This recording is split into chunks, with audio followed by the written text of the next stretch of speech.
Bonjour à tous, ravi de vous retrouver aujourd'hui pour une nouvelle vidéo et aujourd'hui on va se présenter la Iron Man Mark V de chez Empire Toy.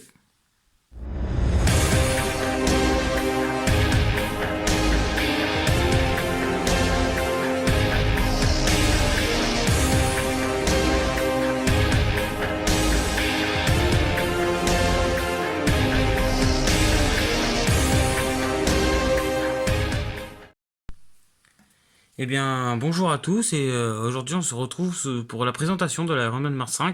Alors c'est pas vraiment une review, c'est plus une présentation parce que c'est une figurine que j'ai depuis quelques temps et je voulais vous la présenter.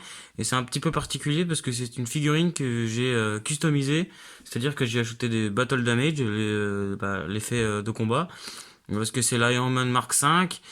Contre Whiplash, on l'a pas vu beaucoup indemne, si on peut dire ça comme ça, parce que bah, elle était complètement déglinguée, donc je me suis dit, bon, avoir une armure comme ça clean, c'est un peu embêtant, quoi, je veux dire. Je vais vous présenter ça tout de suite. On va déjà se faire un... Je vais peut-être déjà vous montrer la boîte, parce que, bon, je vais vous montrer la boîte quand même.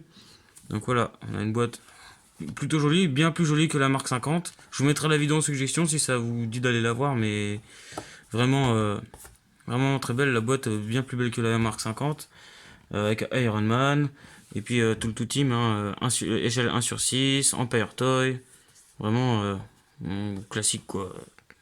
Après voilà, il y a le socle et tout ça, mais c'est le même que la Mark 50, donc je trouve que ça sert pas à grand chose de vous présenter. Et puis bon, on va passer tout de suite à ce qui nous intéresse, alors la figurine. Eh ben écoutez, on a vraiment un rendu assez propre quand même, hein. Franchement, une couleur rouge bordeaux assez pétante, vraiment très très jolie. Ça ne rend pas super bien à la caméra, mais le rouge est vraiment effet métallique, c'est vraiment génial, ça donne vraiment un effet réaliste. Alors la tête est amovible, comme ceci, donc on peut la bouger. Alors, et par contre, contrairement à la Mark 50, les poignets, non, si vous les tournez très fort, vous risquez de les casser.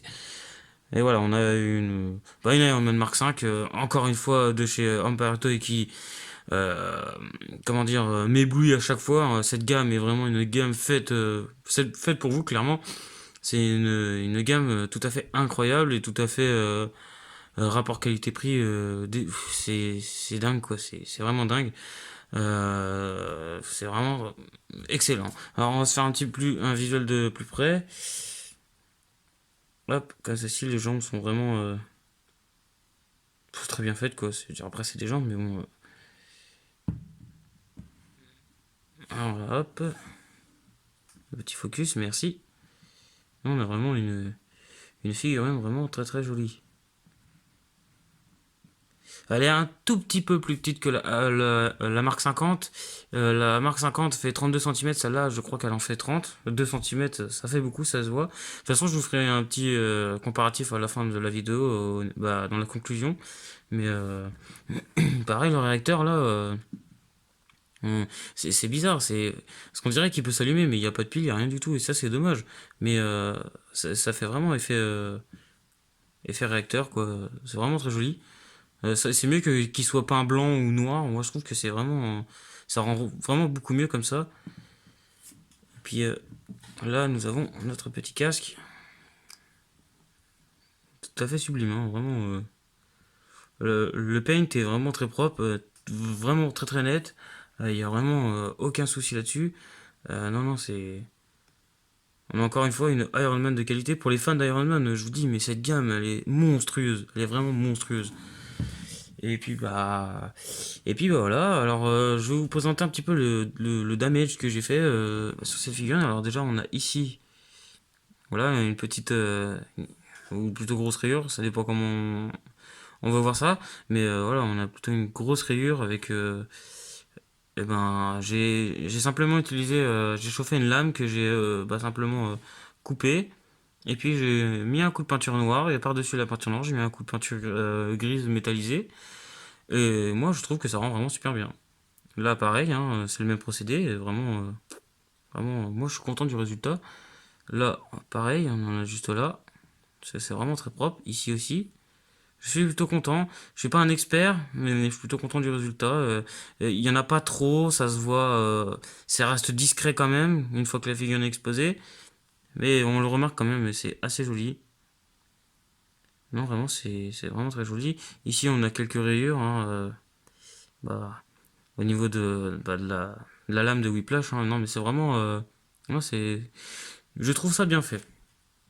Je veux pas me vanter, mais voilà, je trouve ça bien fait. Alors, est-ce qu'il y en a d'autres? Je ne crois pas. Oui, il y en a un ici, et juste ici.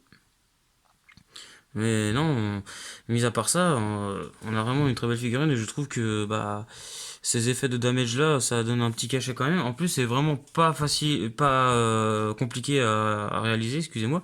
Mais non, je veux dire, s'il y a rien de dangereux pour la figurine, parce que bon, c'est une petite entaille. Après, vous le faites ou vous le faites pas. Moi, personnellement, j'ai voulu le faire. J'ai trouvé que ça lui donnait un charme.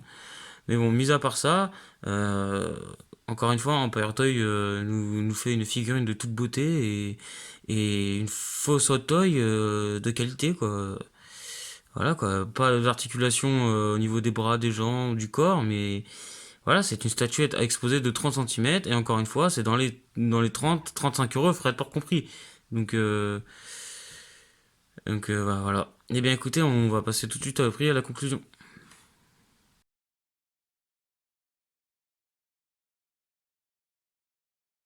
Eh bien écoutez, au niveau du prix et de la conclusion de cette figurine, comme énoncé juste avant, c'est une figurine qui est entre les 30 et 35 euros, frais de port compris. Ça dépend de quel vendeur, mais bon, il y a des frais de port compris entre 10 euros, 12 euros, 13 euros. La figurine, elle peut être à 22 euros, avec 13 euros de frais de port, ça fait 35 euros la figurine. Franchement, c'est vraiment pas cher du tout, hein. Euh, non, vraiment, rien à dire de plus, mis à part que le prix n'est pas une excuse, les frais de port ne sont pas une excuse. Parce que entre claquer 400 euros dans une toy et mettre 35 euros dans une figurine comme ça, le choix est vite fait, hein, je vous le dis direct. Moi, cette figurine-là, exposée avec les autres figurines, je peux vous dire que ça a un rendu de ouf. Et, dans une collection, vous pouvez mettre n'importe quoi, hein. Du Dragon Ball, du Avenger, du Naruto, du Harry Potter, tout ce que vous voulez. Tout ce que vous voulez. Ces figurines-là, ils sont super bien exposés. En plus, on peut tourner la tête, donc ça permet de leur donner une position. Et, euh, et puis voilà, c'est assez dingue quand même. Franchement, la gamme Empire Toy, moi j'ai découvert ça il y a pas très très longtemps. Donc j'étais surpris, vraiment très très surpris. Celle-là, bon, forcément, je l'ai eu avant, un petit peu avant la marque 50, si je dis pas de bêtises. Mais vraiment génial. Et une figurine tout à fait exceptionnelle qui, je le dis encore une fois, se mariera très bien dans votre collection. Eh bien, écoutez, moi je vous propose de vous laisser là-dessus et je vous dis à plus tard pour de prochaines vidéos. Et ciao les amis!